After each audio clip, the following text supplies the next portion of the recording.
Okay, pag-usapan na natin si Chabit. Oo, si Chabit the Sabit Singson. Mm. Kasi nga kahapon mga kababayan, meron ho siyang ano, 'di ba, meron siyang, tawag dito, meron siyang, pakulo kahapon, oo. Meron siyang sinasabi na siya daw ay ano, siya daw ay, magfa-file ng ano, wala palang file, hinahamon niya, oo. Ang humamon! Hmm. Ang humamon! Chabit, nasabit. Chabit, nasabit. Chabit, sumabit, singson. Ay naku. Oo, humamon. Pero hindi siya pinatulan ng Malacanang, mm. Actually sinagot din naman ni Yusek Claire kung bakit, kanina sa isang interview. Pero, asan na ba yung kay Chabit ko? Kay Chabit the Sabit. Wait, yan, wait. Pero hindi lang ho kasi hindi lang ho kasi siya naghamon ng debate sa presidente. Mm. Hindi lang ho. Hindi lang ho sa presidente. Nagtawag din siya ng panibagong, um, protesta. Mm. Ito sabi niya, kay ano, si Chabit the Sabit Singson.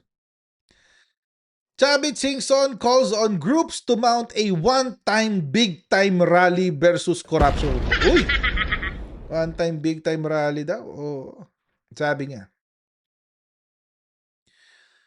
maliwanag harap-harapan itong ginagawa, yung corruption daw. Sila ang may kagagawa nito. It is not enough that Martin Romualdez should be charged alone. Pareho sila. Sila ang nakakaalam nito. Sabi. Asked when he wants to mount the rally, he said he would be okay if this happens in February. But this depends on the agreed schedule. Okay. Bakit February? Oo. February 20, sigurado February 25 yan. Oo. EDSA Revolution. Mm. Sakto to, guys. Tumiming siya. Di ba pansin nyo, ang tagal nang tumahimik. Tapos ngayon, nag-iingay na naman siya. Tapos nag-suggest siya ng rally. Bakit? Para pwede niyang sabihin sa February, kahit taon-taon naman nangyayari na ang mga kakamping at ang mga dilawan ay nagrarally, celebrate nila yung EDSA People Power, tayong mga admin supporter at mga loyalist, hindi natin ginagawa yun. Sila-sila lang yun. Nakikinabang lang tayo sa special non-working holiday pay. Ganun. Oo. But anyway, syempre ngayon, sasabihin niya, ako nag-usig nito. Sa akin galing itong rally na to. Ako nag-umpisa nito. Di ba? Kahit taon-taon ang ginagawa ng mga dilawan sa campaign.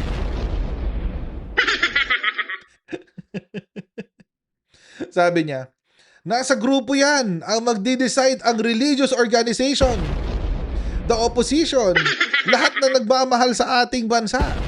Tawagin nyo lahat. Tawagan nyo ako. I will prefer yung kabataan ang magsabi ng date. Uy! Hilig ka talaga sa kabataan. Hilig sa bata nito. Bakit kaya? Hilig sa bata nito ni Chavit. Hindi lang siya nakakasuhan pero pag ito si Chavit minalas-malas, one of these days makakasuhan to. Diyos ko. May tawag dyan. Krimen niya. Ngayon, PDF. Oh, yun. PDF, guys. PDF ang tawag dun. Lalo pag minor. PDF ang tawag dun. Krimen yun. Oo. Krimen yun. May mga nakukulong dun. Legit. No joke. No joke. Diba? Hilig mo sa bata O, dapat daw kasama ang kabataan. Oo. Well, alam ko na kung bakit. alam ko na kung bakit gusto ni Chavit may kabataan. Oo.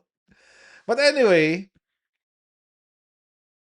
Gusto raw niya magkaroon ng one-time big-time rally. Oo. So, ibig sabihin, mga kababayan, baka nag-iipon na siya sa kanyang war chest. O, nag-iipon na siya ng pondo sa kanyang war chest para sa rally na to. Mm. Um, wag ko nating isipin na ito ay isang inosenteng rally lang. No, it's not. Mm. It's not. Basta kapag inorganize to ni Chavit, sigurado may ano yan, may mga palipad yan. It's he's gonna make it rain, guys. So, kasi one time big time eh. Mm. Kasi one time big time, guys. So ibig sabihin maglalabas siya ng pera dito. Pag one time big time. Mm. Yung mga again, mga kababayan na, yung mga dilawan, mga akamping, hiwalay yan. Hiwalay ang sigurado, for sure. Iba ang magiging agenda nila. Yung mga komunista, iba rin yung sa kanila. Yung mga kakamping tsaka mga dilawan, usually nandun sila sa People Power Monument. Sila yung nandoon. Yung mga komunista naman, nandoon sila sa ano nila, version nila ng parang bantayog ng mga bayani, something. Doon sa loob ng UP kasi nandoon yung mga pangalan ng mga komunistang bayani nila. Yun. So, nandoon sila. Yun, iba yun. Hiwalay yun doon dito sa gagawin ni Chavit. So, kung merong mag-organize na hiwalay doon sa dalawang yun, malamang sa malamang, may involvement doon si Chavit. Malamang sa malamang. So, mag-iingat ho kayo doon. Yun ho ang iingatan nyo. Am I saying na yung tawag dito, yung na tama yung pag-celebrate ng EDSA People Power ng mga makakaliwang grupo tsaka ng mga dilawan? I believe well, I don't think it's right, but bahala sila, trip nila yan eh. Ito sila pipigilan. 'Di ba? I don't agree with the premise, but for them, it's true. O di bahala sila. Lalo na nagsalita si Walden Bello na yung people power daw is manufactured by the Americans. Oh. Di ba? So, ako, mga kababayan, hindi ako dyan kay Chavit. Oo. Pero meron pa hong isang ginawa si Chavit Singson, mga kababayan. Sumulat siya kay General Browner. Ang laki pa nung sulat, page 1. Pang matanda. Pang matanda yung sulat. Kailangan na mababasa ko to na malayo eh. Ganon. Ang layo nung number 1, no? Pang senior citizen. Di ba yung sa cellphone minsan? Di ba meron ng yung meron sa cellphone yung feature na pang matanda, yung alalaki ng lahat ng karakter. Parang ganito yun eh.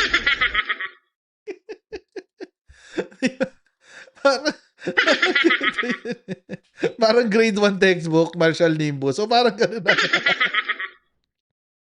Oo. Di ba? Ang laki.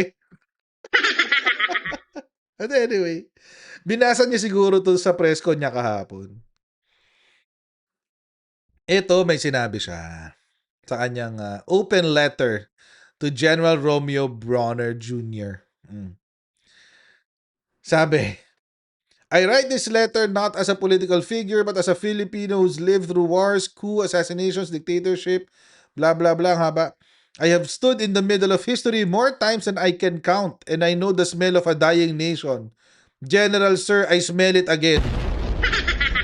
Alam daw niya ang amoy ng namamatay, guys. O baka naamoy niya yung sarili niya.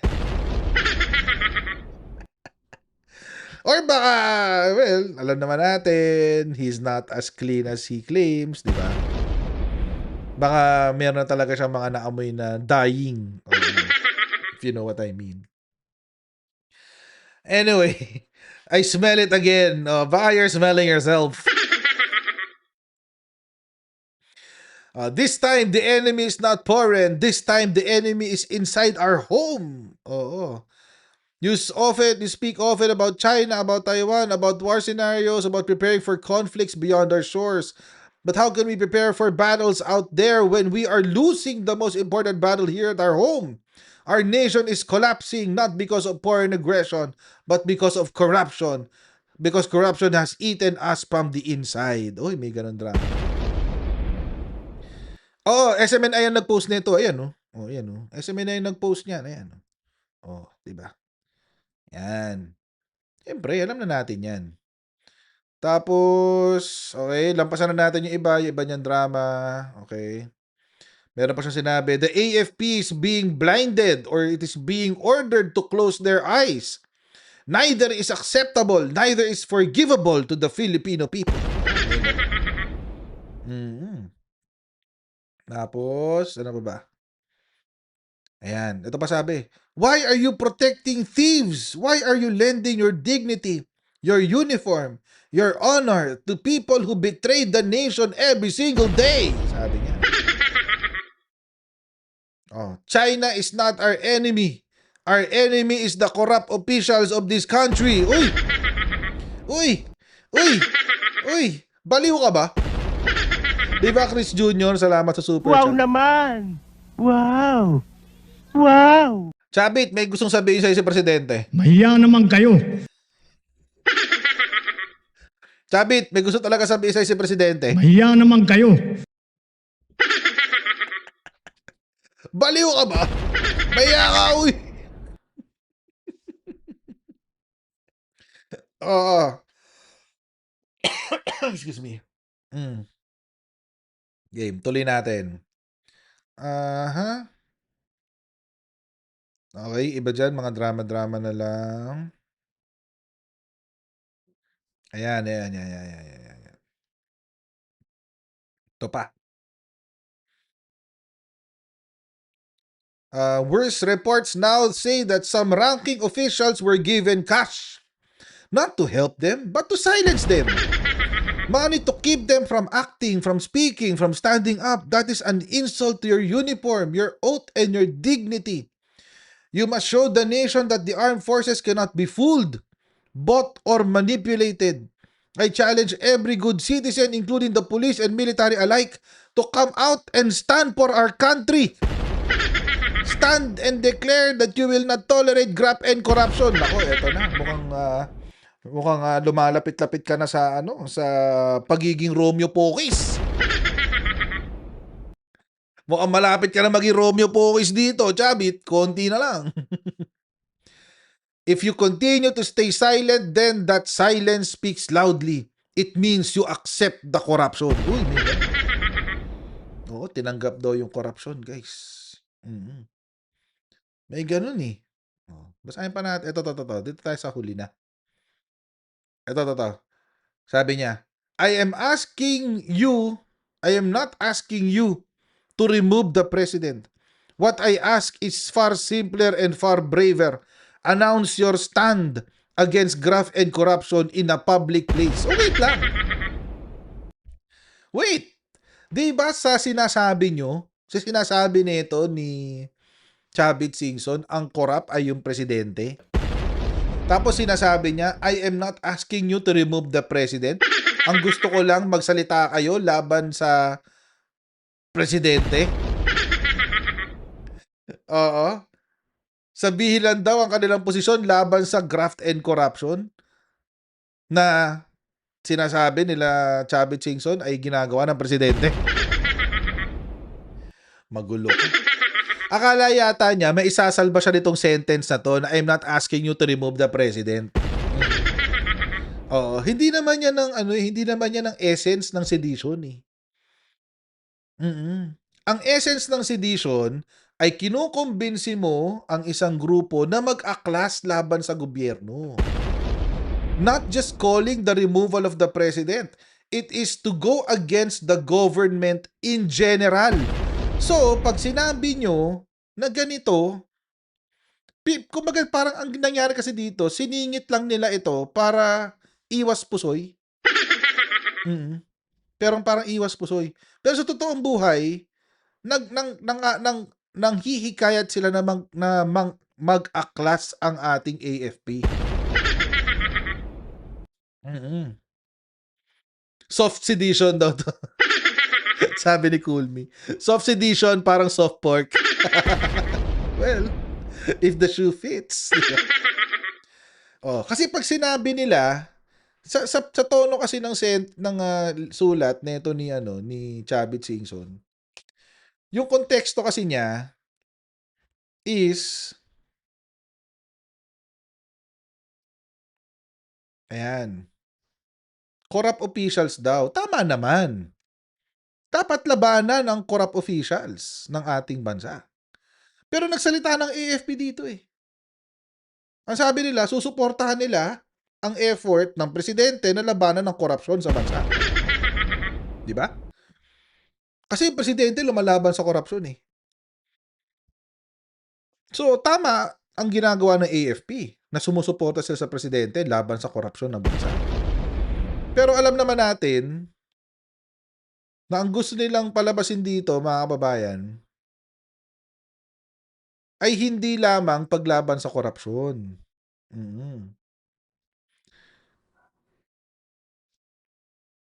This current government,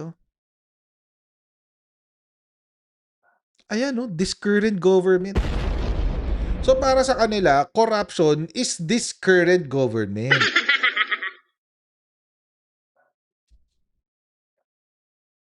Ibig sabihin, itong gobyernong ito ngayon, ang corrupt. Ayan, oh. Sinabi pa niya na ang AFP daw ay nababayaran. Diba? Oh, because your voice when united is stronger than any politician. So, sino na politician? Very obvious naman ang pinatutungkulan nila na ang gusto nilang ang tukoy ng message na to ng sulat na ito ay ibagsak ang gobyerno. The current government.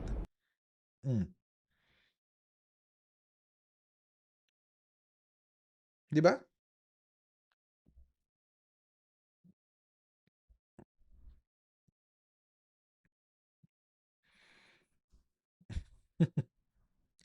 So,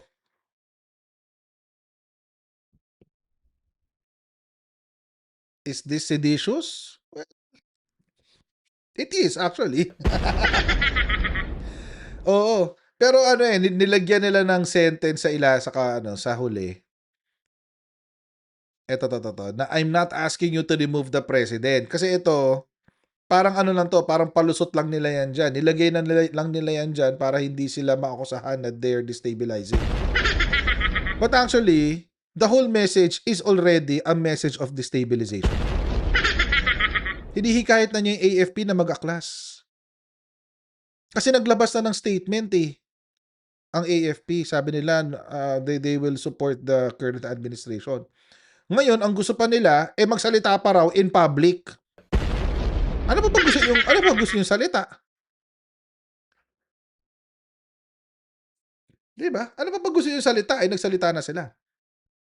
Kaya today, mga kababayan, sinopla ng AFP yung sulat ni Chavit Singson. We have taken note of the public statements made by former Ilocos Sur Governor Luis Chavit Singson yesterday, January 5. The Armed Forces of the Philippines maintains its unwavering adherence to the 1987 Constitution, specifically Article 2, Section 3, which explicitly declares civilian authority is at all times supreme over the military. The Armed Forces of the Philippines operates strictly within the chain of command that is anchored on this supremacy.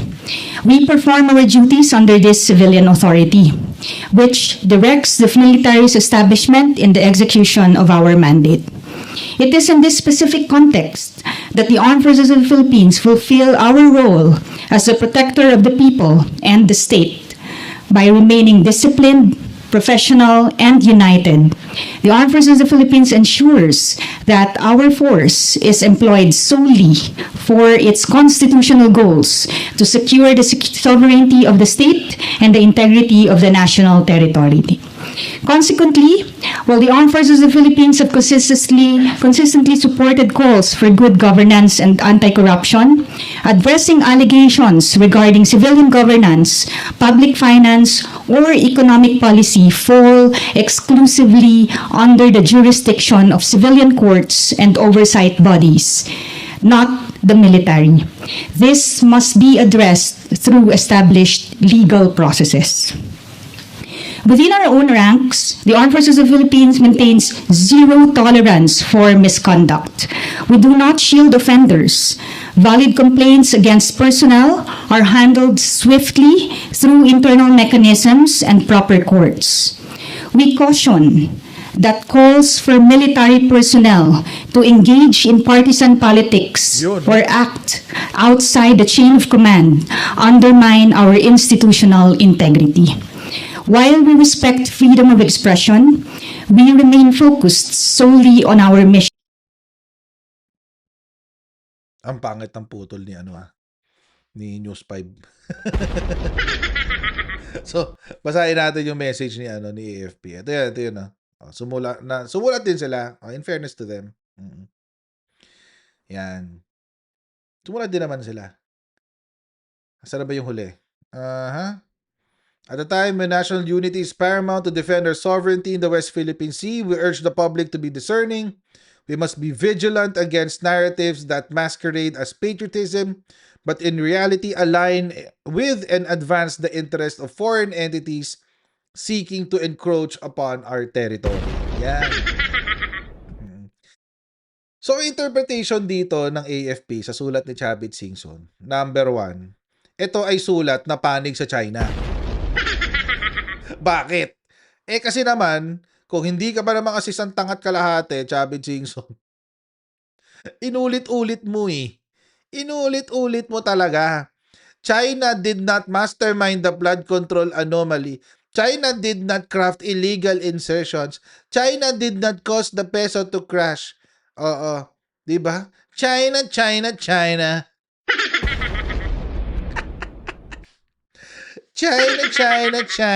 Ayun, yan, di ba? Yun ang interpretation ng AFP. Yun lang yung nabasa nila. Di ba? Lalo na pag sinabi mo na asa na yun? Asa na yun? Ito. China is not our enemy. Meron ka na sedition, no? Oo. China.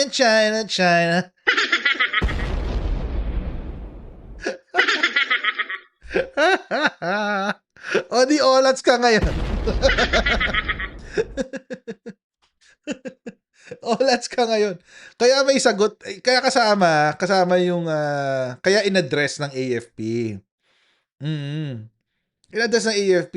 We must be vigilant against narratives that masquerade as patriotism but in reality align and advance the interest of foreign entities.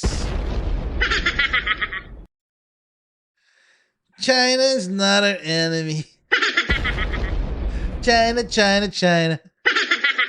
China virus. Yun ang una, ha? Sinopla ka, Chabit. Oo, kung mapapanood man ni Chabit Singson to. Ang sabi, hindi kami maniniwala sa'yo kasi binibida mo si China eh. Oo, malay ba namin kung kasama ka sa binabayaran ni China. Di ba? Malay ba natin kung ganun? O, pangalawa, anong sinabi ng AFP? Ito, ang ganda nito eh. We caution the calls for military personnel to engage in partisan politics or act outside of the chain of command, undermine our institutional integrity. While we respect freedom of expression, we remain focused solely on our mission, deferring matters of political accountability to the appropriate civilian institutions. Alam niyo, impluwensya to ni Secretary Gibo Chodoro. Di ba yung kasi sinabi niya eh? Sabi niya, nag-mature na ang ating AFP. Mas matalino na sila ngayon. Hindi na sila nakikialam sa mga ganyan-ganyan. Dahil nakita nila kung paano sila ginamit ng mga politiko para makuha ang mga ambisyon nila. Hindi na magpapagamit ang AFP. Yun ang sinabi ni Secretary Gibo. Di ba? Hindi na magpapagamit ng AFP. Oo, kaya tigil-tigilan niya ng AFP. Ha? Puro kayo Lagi niyong dinadamay AFP sa kalokohan niyo ha? Chabit na sabit, ha? Tigilan mo yung mga bata, Chabit. Ang hilig mo sa kabataan. Ginugulo mo yung mga kabataan. Ito pa isa. Sabi ni ito. Interview to ni Yusek Claire kanina. Pakinggan natin. Isa pa po, Yusek Claire, bakit ayaw po ba? Or bakit tinanggihan yung hamon ni Chavit Singson na debate laban sa Pangulo, ni Pangulo at ng dating Speaker? Ulit po, debate po na hinamon ni Chavit Singson na debate po ang Pangulo at ang former Speaker para daw sa issue ng corruption. I can only speak for the President. Opo, okay. Okay? Unang-una po, napaka-busy po ng Pangulo. Sabi nga po natin, itong pag-aaral pa lang ng budget, wala po talaga naging bakasyon ng Pangulo. So, iisipan po niya pang makipag-debate. When in fact, ang pagdidebate po ay hindi po sagot para maibsan ang korupsyon. Ang issue tungkol sa mga anumalyang flood control projects. Ang sagot po dito ay aksyon. Aksyon, hindi bakasyon. So, yun po ang ginagawa ng Pangulo. Uma-action po siya. Sinimulan niya po, after the SONA, sinabi niya mahiya naman kayo. So, from that time, nagsimula na po siya magpa-imbestiga.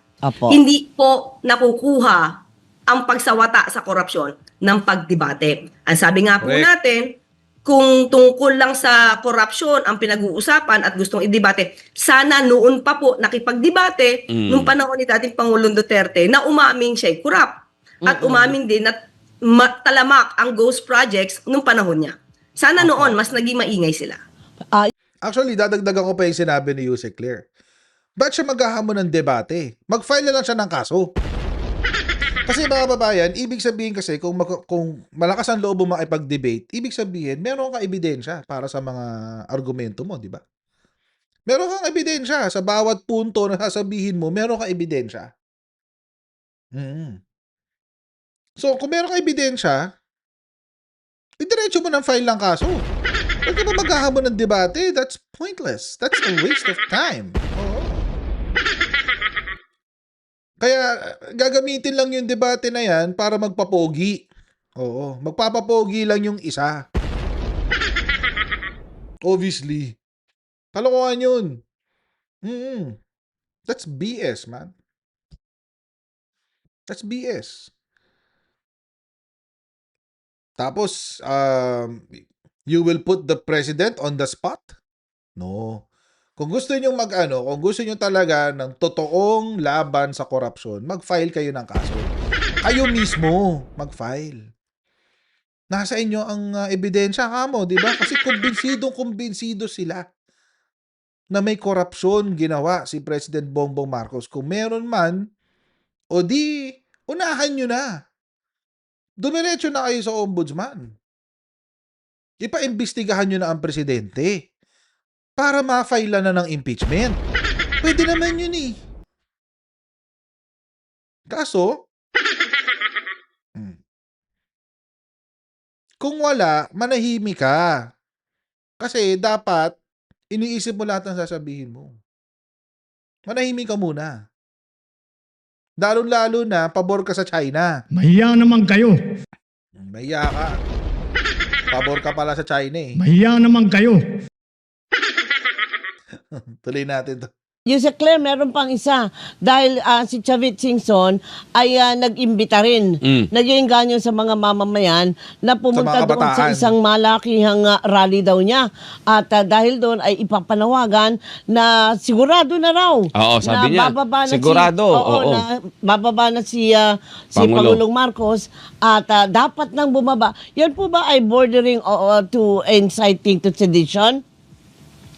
Yes po. For me, my take, yes. Po? Sa akin palagay, as a lawyer, yes po. Dahil ang pag-iinggan niya sa tao para pabaksakin ang Pangulo, patalsikin ang Pangulo, inciting to sedition po yan. Ano pong gagawin ng gobyerno tungkol dyan? Kasi nag-press con po siya eh. Sa press con po niya yan sinabi. Okay, may iniinggan niya siya. Ang tanong lang natin, may nainggan niya ba siya? Okay. Pero ipapatanong ko po ito, hindi po ako magdi-decision dito. Maaaring mag-decision po DOJ dito yan. ang DOJ dahil meron naman po silang authority to investigate motu Right. proprio. Correct. At tignan po Dahil sibilyan na rin si Chavit, hindi na pwedeng ombudsman. DOJ talaga. natin. Hindi po ako makakapagsalita in behalf of the DOJ. Alright, okay. Ayun. So merong basis nakakasuhan siya ng inciting to sedition. So baka mga Pokis 2.0 to. Ay di magsama sila ni Romeo Pokis sa detention center. Di ba? Why not? Pwede naman yun. Di ba? Mas gusto natin lahat yan. Oo. How I wish I see the day na makita ko tong pagmumukha na to behind bars. Kasi sobrang siraulo nito matandang to, guys. Kung corruption lang ang usapan, number 1 to si Chubby. Oo. Legit. No joke. Kung corruption lang ang usapan, match silang dalawa ni Rodrigo Duterte. As in, ganun. Equal footing, guys. Oo. Wala silang walang mga kababayan. Hindi ka magiging bilyonaryo sa pagiging gobernur kung wala kang ginawang korupsyon. Magkano lang sweldo ng gobernur? So, tingnan natin, sana maging mag-bear fruit yung final ni sino ba 'yun? Si Warriors Tinarbakan. So sana mag-bear fruit 'yun. Sana makasuhan na si Chavit at for the first time makita natin ng isang big fish. Ayan, si Chavit, big fish 'yan. Big fish na nakakulong dahil sa katiwalian. So yun mga kababayan, hanggang dito lang po muna tayo dito sa ating live stream. Kita-kita po tayo bukas sa susunod natin Coach Garrett Live. God bless. Please don't forget to like, share, subscribe, and God bless you. See you tomorrow. Bye.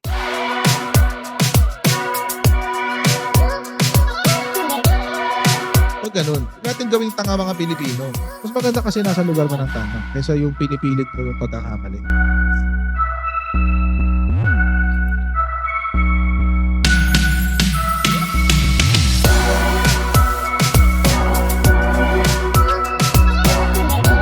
Are they willing to go that far?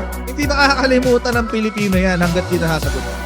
Sino ngayon nagsasabi ng totoo?